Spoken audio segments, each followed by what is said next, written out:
Well, you know, the biggest part of staying healthy is what we eat. Good quality food. But with endless choices of food around us, what drives most of our choices? Convenience. Any taste, any place, any time. And what does that mean for quality? How fresh is this apple? How far did you travel to get here? Talking about freshness and quality, a good friend of mine recently reminded me of one thing that we often forget about, and that is good food from our own neighborhood. Pablo and his amigo, also Pablo, have come up with a simple solution: Kuto, conveniently connecting people to quality local food.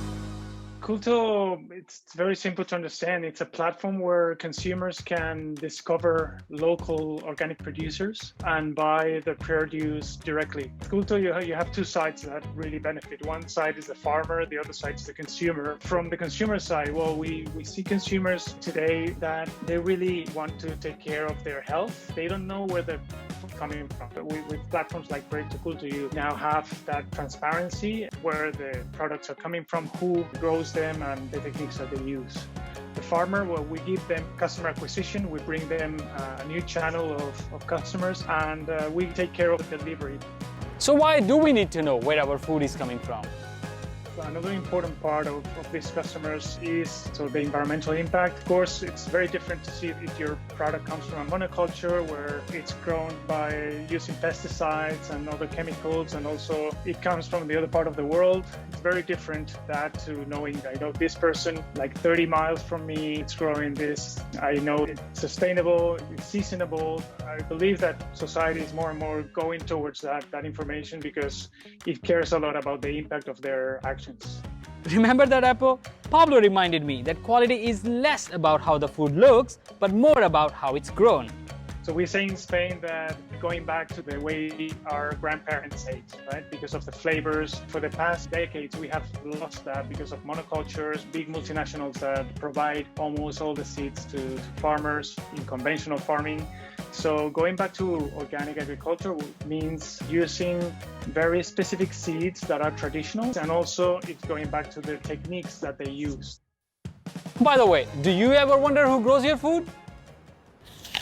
One of the main things is that connection with the farmer, and not only knowing that person, it's also supporting that person. It's very different to give money to a big multinational supermarket or giving it to a specific person, right?